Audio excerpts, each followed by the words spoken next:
Forward के दिल देखी जब 25 तारीख के वोट बात के मान गन फॉरवर्ड डेराइल बड़े के एनडीए के वोट दियल जाओ कि ना दियल ना बात एनडीए से ना एनडीए से अबे में कोनी के डेराइल ना एनडीए से ना एनडीए के पक्ष में मारन लोग फॉरवर्ड चिंता करेला कि अपराधी छवि के लोग हां वो तो कहता नहीं चिंता करता फॉरवर्ड के लोग चिंता करता रमेश कुशवाहा जी अपराधी छवि के लोग के वोट कैसे दिया ना सुरेंद्र पंडित वो कहनी है ना सुरेंद्र पटेल के हत्यारा वकील पटेल के हत्यारा सुरेश सिंह के हत्यारा ओकान मसरिया के हत्यारा सुधीर पांडे के हत्यारा जोगिंदर पांडे के हत्यारा एकरा के वोट दिया क्या फॉरवर्ड के हत्यारा के वोट दिया ना एकरा के वोट दिया क्या फॉरवर्ड के हत्यारा के वोट के फॉरवर्ड हत्यारा बा ने बताओ तने के हत्यारा कौन पांडे चार पांडे निश्चित रूप से सुरेंद्र पांडे की हत्या कर रहा है सुधीर पांडे की हत्या कैलाश सुंदर पटेल की हत्या कैलाश योगिंदर पांडे की हत्या कैलाश बताइए रो की हत्या कैलाश क्या करे वोट दिया ही उलांटेन के लोग के वोट दिया ही जेगर लो हत्यारा है ही देखिए हत्यारा तो रमेश कुशवाहा के लोग कहता बाबा ये बात करवा समझता कहां कहता वे कहां कहता रो अनाउंस भइल है एकरा पहले रे विजय लक्ष्मी कुशवाहा के जानत रहनी रमेश कुशवाहा के सभी जानता नु जी विजय लक्ष्मी कुशवाहा के बात करतन जेकरा टिकट मिले बा वो जानत रहनी ईमानदारी से बाबा ना सुनी ना दक्षिण में रेवा बैठल बा ईमानदारी से टिकट मिलल बा तइए से नो जानता नहीं विजय लक्ष्मी कुशवाहा के ठीक बात पहले से जानता रहनी ठीक बात लेकिन जब से जाना था वहां के विजय लक्ष्मी कुशवाहा जी वो अच्छा गृहिणी बारी एक धार्मिक गृहिणी बारी बहुत अच्छा अब देखिए से हम किचन से उठा के ना लोग किचन से उठा के किचन महिला के किचन से उठा के रमेश कुशवाहा सिवान के लोकसभा के रमेश कुशवाहा जी जो आरोप लागता कि ब्राह्मण राजपूत भूमियार तो वहां के पहिल का कहनी बाबा गोड़ लागता नहीं क्या और ये भावुकता मन में रहे वहां के फोन पे ही कि संस्कार कह देले बानी रमेश कुशवाहा जी के बाबा गोड़ लागता नहीं तो वोट दिया यही ना सुनिए ना सुनिए सवाल से पूछो विजय लक्ष्मी कुशवाहा जी के इंटरव्यू देखनी है कोनो महिला महिला बानी महिला फिर अपन सिवान के जनता की आवाज सिवान के बात लोकसभा तक के पहुंचाई जे सांसद हुई ने पहुंचाई बाबा अभी के तो लोग बताते बा कि रमेश कुशवाहा जी अपराधी छबे कोई को फॉरवर्ड के हत्या भइल बा केस हो गइला से तो अपराधी ना हो जाए आरोप जब तय हो जाए वहां पर बात होता बाबा रमेश कुशवाहा फॉरवर्ड एबरा चिंता के विषय में पड़ल बा कि फॉरवर्ड को तरह वोट ना देता इस सूत्र से पता चलता हमनी के सूत्र के हवाले से खबर बा वो कह रहा है कि फॉरवर्ड के वोट दिवा दे लंटेन के अब हम जानता नहीं केकरा के दी फॉरवर्ड अब हम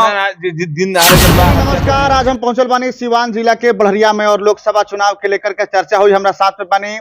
भाजपा के पूर्व जिला महामंत्री अनुरंजन मिश्रा जी और का चलता सिवान में का माहौल बा आज तमाम राजनीतिक के विश्लेषण हुई और यहाँ से हम पूछे सिवान के लेकर के का चलता भी सिवान में कैसन बनी बाबा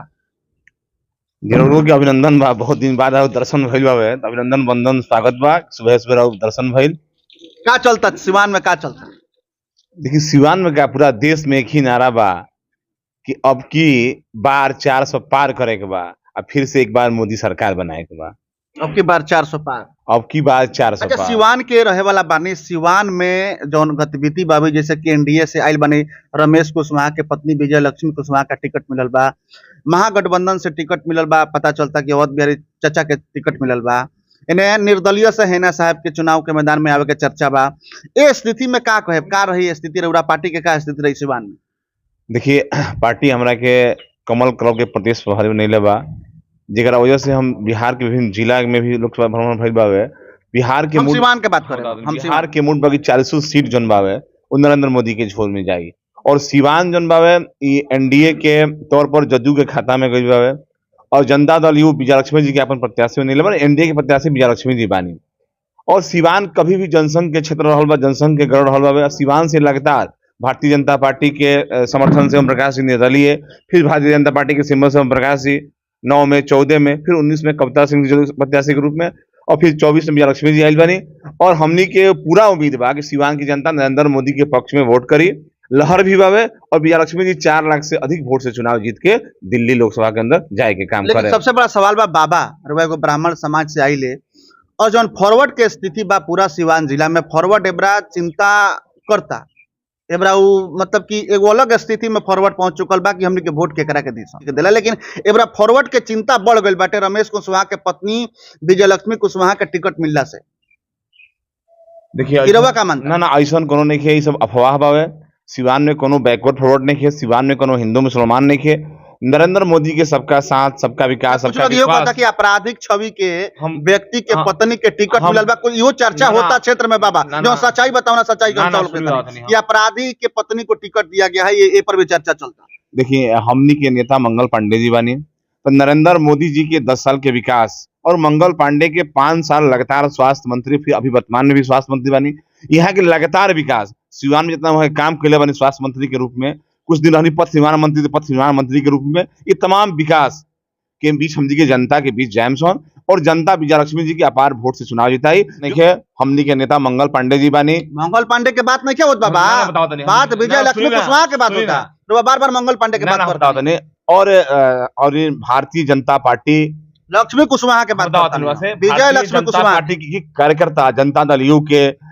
लोजपा के, हम के, उपेंद्र कुशवाहा जी के टीम सब लोग लागल बावे। जनता में कुछ लोग दिग्भ्रमित करता बैकवर्ड फॉरवर्ड खातिर में, कहीं दिग्भ्रमित बात नहीं है। रमेश कुशवाहा जी जियादी के विधायक रहल बनी, वहाँ के कोनो ए तरह के कोन पृष्ठभूमि नहीं रहल जैसे कि समाज में कोई खाई बोए के काम कैले बनी। और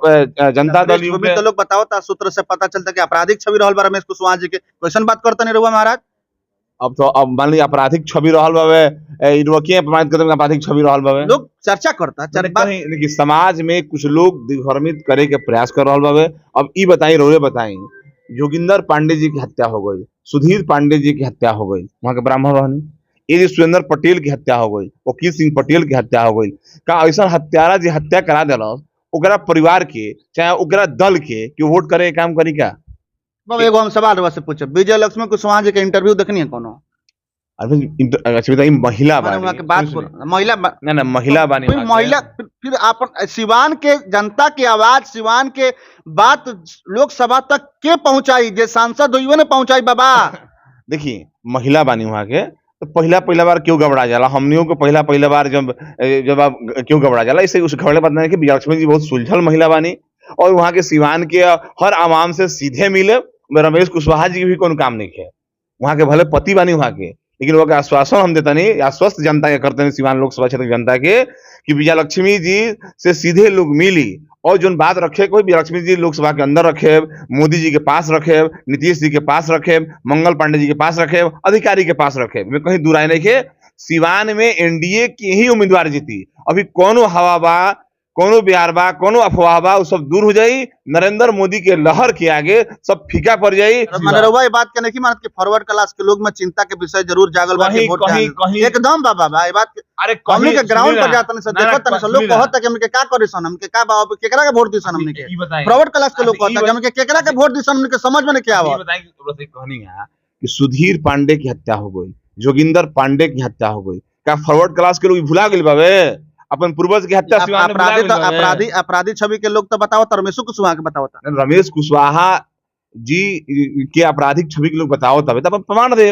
लेकिन एनडीए प्रत्याशी बनी वहाँ के मंगल पांडे के प्रत्याशी बनी, तो चौधरी के प्रत्याशी बनी, सब वहाँ के सब खत्म हो गए, खत्म ना हो एनडीए के माने भाजपा में एनडीए में आ गई वहाँ के तो सब। विजयलक्ष्मी जी बहुत सुलझल महिला बानी, वहाँ से भेंट करी मिली, बहुत अच्छा वहाँ के सिवान के सांसद साबित हो गए और नरेंद्र मोदी के उम्मीदवार बनी, विकास के प्रतीक नरेंद्र मोदी जी बानी, विकास के प्रतीक मंगल पांडे जी बानी है। टिकट अनाउंस भइल है, एकरा पहले विजय लक्ष्मी कुशवाहा के जानत रहनी हो? रमेश कुशवाहा के सभी जानता जी, विजय लक्ष्मी कुशवाहा के बात करतन जेकरा टिकट मिले वो जानत रहनी ईमानदारी से बाबा। ना सुनी ना, दक्षिण में रुआ बैठल बानी,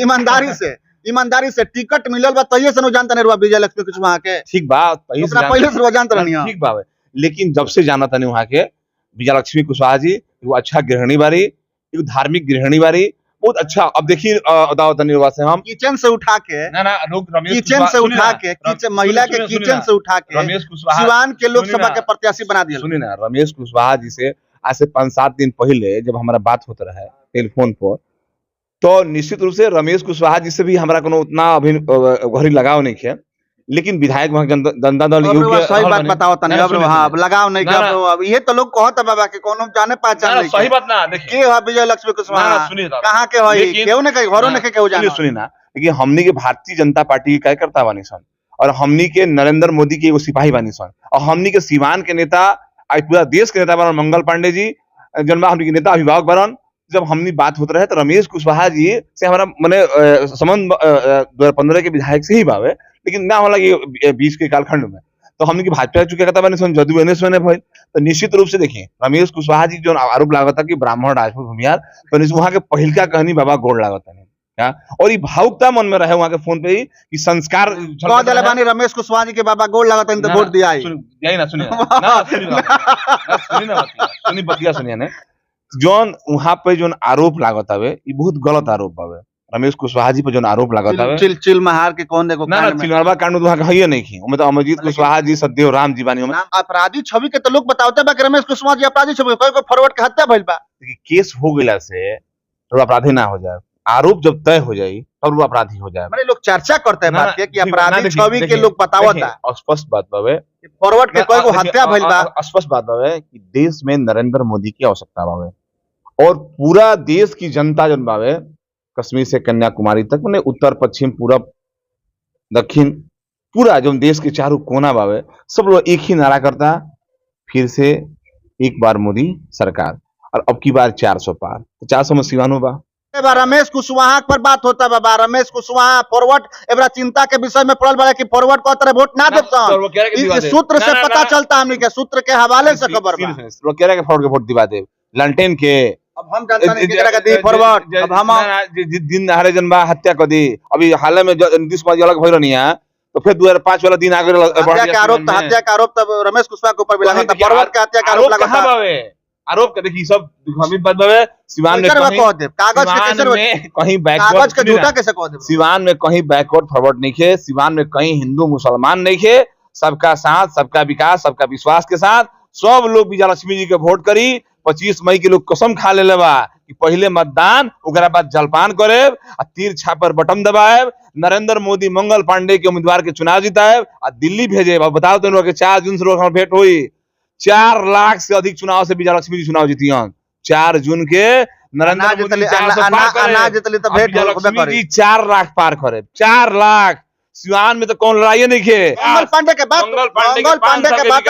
मंगल पांडे के बात नहीं को हम रमेश कुशवाहा के पत्नी विजयलक्ष्मी कुशवाहा खुद बात का स्वीकार करता नहीं कि जब टिकट मिलल तो ये हमरो पता चलल कि रमेश कुशवाहा के पत्नी के नाम हो विजयलक्ष्मी कुशवाहा रो बात के खुद स्वीकार करता नहीं ये बात के खुद स्वीकार करता नहीं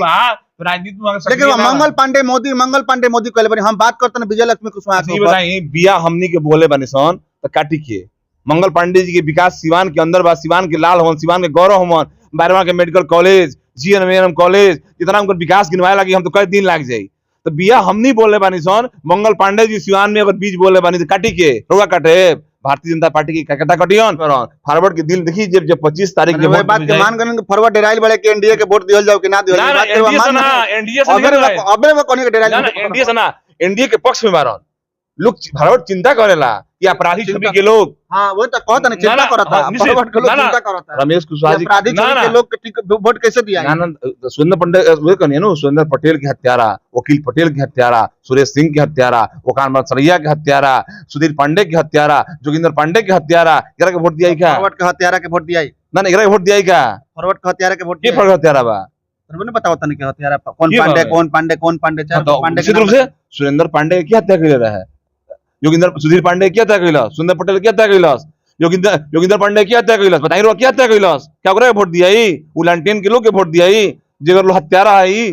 देखिए हत्यारा तो रमेश कुशवाहा के लोग कहता बाबा ये बात करवा समझता कहां कहता वे कहां कहता रोल है कहता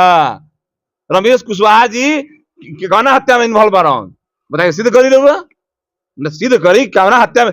सिद्ध जनता के न करे के बा